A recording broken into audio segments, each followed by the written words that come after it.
নমস্কার বন্ধুরা, কেমন আছেন সবাই? আজ আমি আপনাদের জন্য নিয়ে চলে এসেছি একটি অতি পরিচিত বাঙালি রান্নাবাড়ির বিশেষ একটি রেসিপি, দই চিকেন বা দই মুরগি। এই রেসিপিটি ঘন টক ঝাল মিষ্টি স্বাদে কম তেল মশলায় তৈরি, খুব কম উপকরণে একটি ডেলিশিয়াস রেসিপি। বাড়িতে যে কোনো অনুষ্ঠানের জন্য এটি একটি পারফেক্ট রেসিপি। নমস্কার, আমি অপর্ণা। আমি আছি আপনাদের সাথে অদন্য শহরে অপর্ণার একটি নতুন এপিসোডে। এই দই চিকেন রেসিপিটি বানানোর জন্য লাগবে 500 গ্রাম চিকেন, পরিমাণ মতো নুন, আর এতে দিয়ে দেবো কাঁচা লঙ্কা। এতে আপনারা বেটে দেবেন কাঁচা লঙ্কাটা, আমি আধ ভাঙা করে দিয়েছি। আর দেবো 1 টেবিল চামচ আদা বাটা, 1 টেবিল চামচ রসুন বাটা এবং 100 গ্রাম টক দই। এটিকে খুব ভালো মতো মিশিয়ে নেব। এই মিশ্রণটি মাখানোর মধ্যেই থাকবে এর আসল টেস্ট। খুব ভালো করে মিশিয়ে প্রায় 2 ঘন্টার জন্য এটিকে ম্যারিনেট হতে দেবো। ম্যারিনেট হয়ে গেলে একে আমরা রান্না করব। টক মিষ্টি স্বাদে আর গরম মশলার সুগন্ধে এই রেসিপিটি একটি অনন্য স্বাদ আনবে। এই রেসিপিটি এবার চলুন শুরু করা যাক।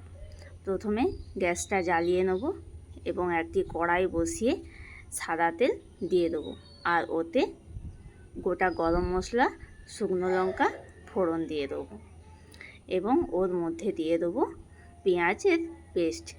আমি ঠিক 5টা মিডিয়াম সাইজের পেঁয়াজ পেস্ট করে নিয়েছি। প্রথমে ক্লিপটা নেওয়া হয়নি, তো ফোড়নে আপনারা সাদা তেল আর তার উপরে দেবেন গোটা গরম মশলা, শুকনো লঙ্কা। এইভাবে বেশ কিছুক্ষণ সময় ধরে পেঁয়াজটাকে কষিয়ে নেবেন। যখন দেখবেন পেঁয়াজটি লালচে সোনালি ভাব এসেছে, তখন আপনারা ওর মধ্যে মাংসটি অ্যাড করবেন। এইভাবে দেখুন পেঁয়াজ থেকে যখন এরকম তেল ছেড়ে আসবে আর রঙটি চেঞ্জ হবে, তখন দিয়ে দেবেন ম্যারিনেট করা মাংসটি। বেশ এতটুকুই কিন্তু উপকরণ, এর বিশেষ কোনো জাঁকজমকপূর্ণ কোনো মশলাপাতি দেওয়ার প্রয়োজন নেই। এটিকে কষানোর মধ্যেই থাকে এর আসল রহস্য। এইভাবে ভালো করে চিকেনটিকে রান্না করে নেবেন, কমিয়ে বাড়িয়ে ভালো করে। আর যেহেতু এতে দই দেওয়া আছে, তাই আলাদা করে কোনো জল দেওয়ার প্রয়োজন নেই।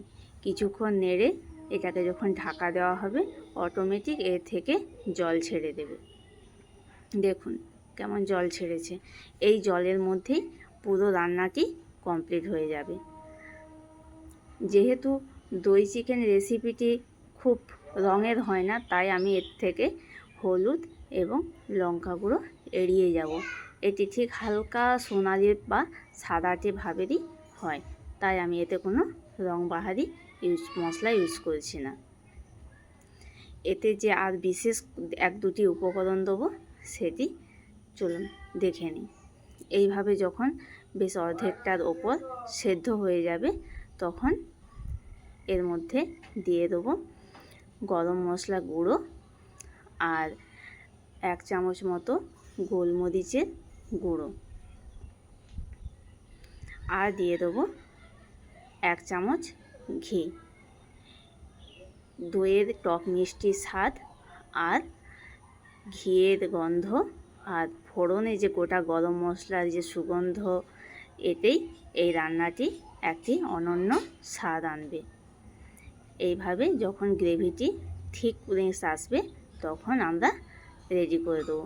মাংসটি খুব ভালো মতোই সেদ্ধ হয়ে গেছে, এবার আমরা রেডি করে দিতে পারি। এই রান্নাটি লুচি, রুটি, পরোটা কিংবা ধোঁয়া ওঠা গরম ভাতের সাথে খুব ভালো লাগবে। আপনারা ট্রাই করবেন এবং আমাকে কমেন্ট করে জানাবেন কেমন লাগে আপনাদের। দেখুন ঠিক এই রকম পর্যায়ে আসবে যখন, তখন আপনারা এটিকে সার্ভ করে দেবেন। রান্নাটি খেতে কিন্তু অতি সুস্বাদু হয়। আপনারা ট্রাই করুন, আপনাদেরও ভালো লাগবে। দই চিকেন রেসিপিটির একটি বিশেষ সিক্রেট হলো, এর মধ্যে কিন্তু কোনো রকম হলুদ বা লঙ্কার গুঁড়ো ইউজ না করাই ভালো। আর গোটা গরম মশলা প্রথমে অবশ্যই দেবেন। আর স্বাদটা একটু ইনহ্যান্স করার জন্য এতে একটু যেন চিনি যোগ করতে ভুলবেন না। চলুন আজকের মতো টাটা, অন্য কোনো একটি এপিসোডে আপনাদের সাথে দেখা হবে। নমস্কার, ভালো থাকবেন, সুস্থ থাকবেন।